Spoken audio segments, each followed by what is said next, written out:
Sénégalais. Il est des moments de notre existence qui interpellent notre engagement. La cellule des cadres de Gumsobop, les Djambars, constate des ignominies à 5 mois seulement de gouvernance. Malgré la déversion de Sonko, les Sénégalais constatent déjà un retard au niveau des gouvernances. Les Sénégalais savent que notre départ est déjà raté. Nous allons en venir avec le scandale des chefs. Par souci de bonne gouvernance, de transparence, d'éthique dans la gestion des affaires de l'État, la cellule de cadre de Gumsobop ne peut pas rester insensible face aux révélations gravissimes du docteur Cheikh Dieng, aux allures d'accusation contre le ministère Tidjane Dièye, actuel ministre de l'Hydraulique, qualifiant le ministre de corrompu, valet des lobbies. Ce ministre doit être éjecté purement et simplement. C'est un ministre livré à la mafia des lobbies, ainsi que d'autres scandales annoncés au niveau du même ministère. Le ministre outrepasse ses prérogatives allant jusqu'à livrer des marchés à des entreprises, des marchés gré à gré. Ignorant qu'il est le ministre de tutelle, technique et non financière. La cellule des cadres de Gumsobop exige la démission du ministre Cheikh Tidjane Dièye. Et que l'État aussi doit dépêcher une mission de vérification pour mettre la lumière sur ce scandale qui défraie la chronique. Mais également pour plus de conformité avec le slogan Djub Djubal Djubanti, qui reste toujours à l'État. Nous allons également parler d'un autre scandale. Le scandale au niveau de l'Azer, avec le DG Jean-Michel Sen. Il a sacrifié AAEPAO, une entreprise de droit sénégalais, au profit d'une entreprise espagnole. Où est la préférence nationale dans tout ça? L'AGER saccage une décision de l'ARCOP, agence de régulation, pour écarter une société sénégalaise au profit d'une entreprise étrangère. Y a-t-il plus grave que ça? En effet, les avantages liés à la renégociation des contrats de marché numéro T029-24DK pour l'électrification de 928 localités au niveau du Sénégal, d'un montant global de 91 milliards 833 990 000 francs CFA. Une revue des corrections du bureau et les charges a permis de rectifier le nombre de villages à électrifier, qui passe de 1500 à 1740, initialement prévu. Le directeur de l'AGER a gardé sous silence le conflit ouvert entre les deux entités, AAEPAO Sénégal et AAEPAO EPC Espagne. En effet, alors que la société espagnole AAEPAO a écarté son partenaire sénégalais avec ce qu'on appelle une usurpation de paternité, l'ARCOP a opposé son veto. Mais la décision de l'ARCOP a été bonnement et tout simplement ignorée par le DG de l'AGER. C'est un scandale. Mieux ou pire, l'ARCOP a été tenu hors du champ des renégociations du contrat entre AAEPAO Espagne et AAEPAO Sénégal. Pourtant, ce dernier avait refusé de répondre à toute convocation, ce qu'on appelle les renégociations. AAEPAO Espagne aurait intégralement dépensé l'avance de 36 milliards payé en toute illégalité pendant la transition. C'est scandaleux. C'est scandaleux pour ce nouveau régime. Nous exigeons que toute la lumière soit faite avec cette affaire qui défraie également la chronique. Nous allons en venir également avec les pires des obligations que le Sénégal est en train de lancer. Nous voulons parler des eurobonds. Pour financer son déficit budgétaire, le régime calamiteux de Diomaye et Sonko ont emprunté 450 milliards de dollars avec un taux excessif de 7,75%. Et pourtant, le président Macky Sall, en période de Covid, avait lancé des obligations avec un taux qui varie entre 5,375 et 6%. Mieux, par rapport à ce scandale, qui a joué le rôle de l'intermédiation? Quel est le montant de la commission encaissée? Est-ce qu'il y a ce qu'on appelle des appels à concurrence? JP Morgan est connu par des scandales et il est condamné à plusieurs reprises par le passé.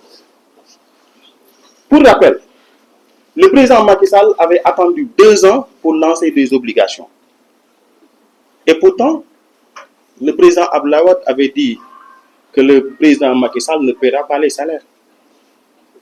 Et pour Diomaye, le président Macky Sall lui a laissé 230 milliards.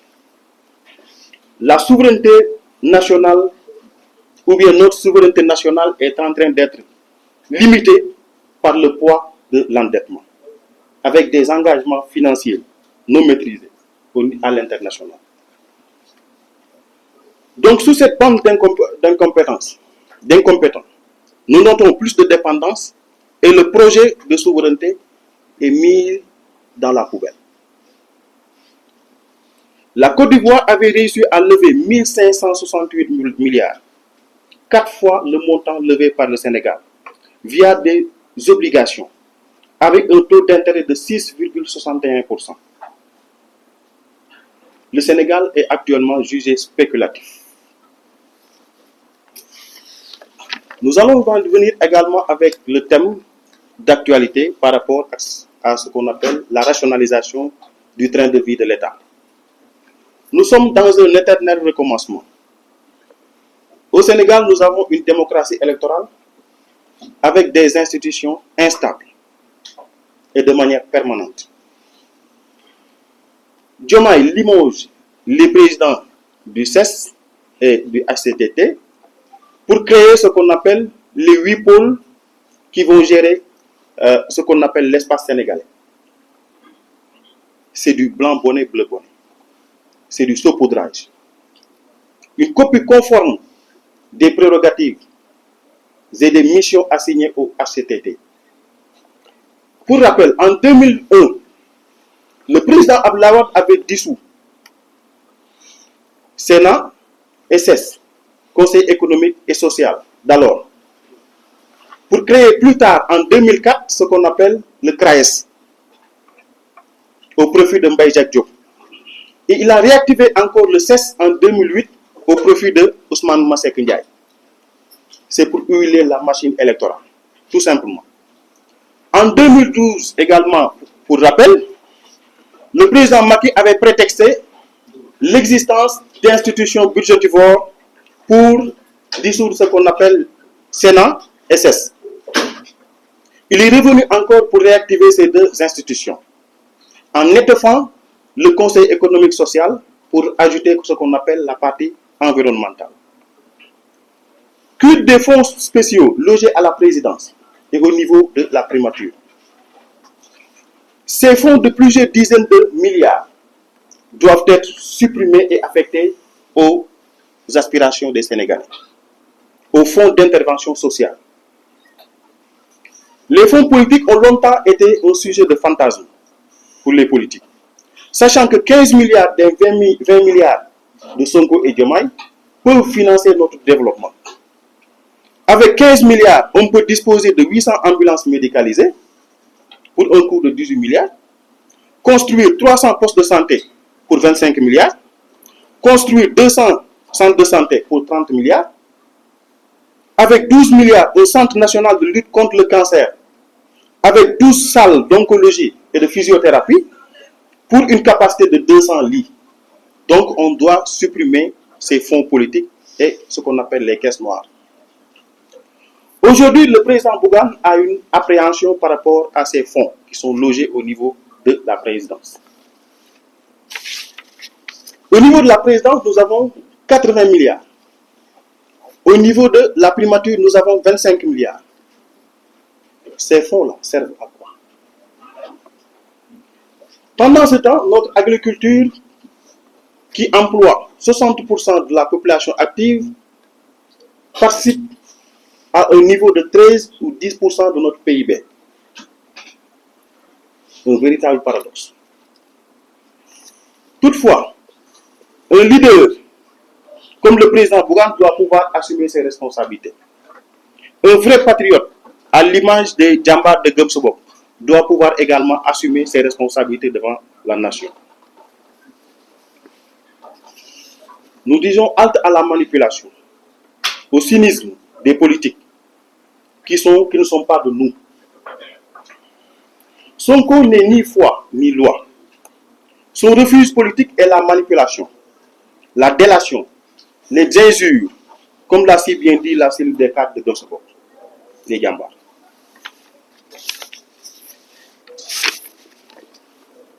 Nous allons également parler de ce qu'on appelle la santé. L'incompétence du ministre de la Santé, notre ministre de la Santé, est notoire. Nous savons que nous avons un système de santé avec un manque criard de personnel soignant. À partir de ce constat, il faut recruter les 4000 professionnels de la santé en chômage au moment où nous parlons. Les ICP, les médecins, mais également les infirmiers.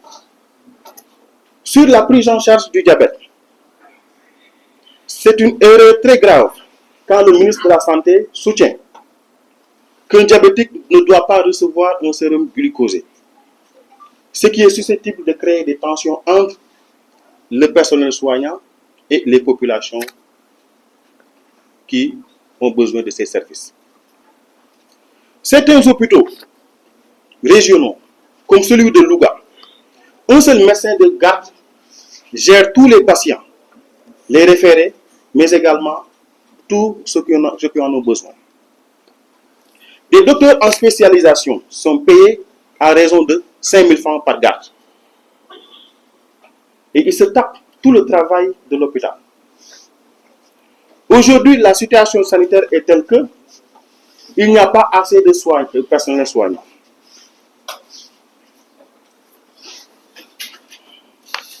Nous allons également aborder l'affaire Cheikh Omar Diagne.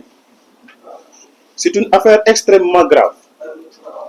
Le Sénégal est un pays pluriel dans ses confessions, mais uni dans sa foi.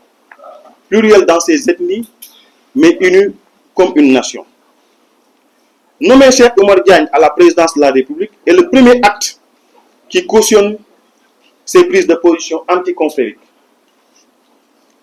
Ne pas réagir après cette forfaiture de Cheikh Omar Diagne, cela veut dire que Sonko et Diomaye soutiennent les actions et les positions de Cheikh Omar Diagne contre les tariqas.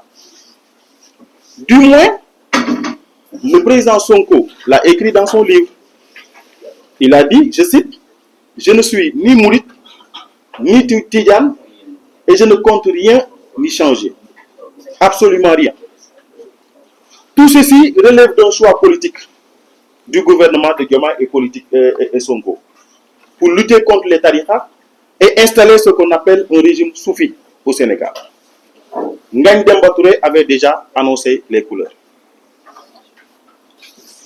Par rapport à la cherté de la vie, une préoccupation nationale, on a souvent coutume de dire qu'une ambition dont on n'a pas le talent est un crime. Le régime de Diomaye et de Sonko sont caractérisés par une incompétence notoire à tous les niveaux. Après l'annonce des fausses baisses, on nous avait dit que l'entrée en vigueur de ces prix sera décidée avec 1000 agents contrôleurs et avec une enveloppe d'une 50aine de milliards. Mais cette réduction est sans effet sur la vie des Sénégalais. Le gorgon le trime pour supporter le poids de la vie. Saupoudrage, eau, électricité, même les produits pharmaceutiques ont connu une hausse incontrôlée. Sous Diomaye et Sonko, Le chômage est exacerbé dans toutes les zones du Sénégal. Cela est caractérisé par ce qu'on appelle une mise à mort de notre secteur privé national, par des pratiques clientélistes et des structures politiques qui sont extrêmement politisées. Pas moins de 1300 personnes ont perdu leur emploi avec Eiffage. Et pour cause, on les laisse courir derrière des dettes que lui doit l'État du Sénégal.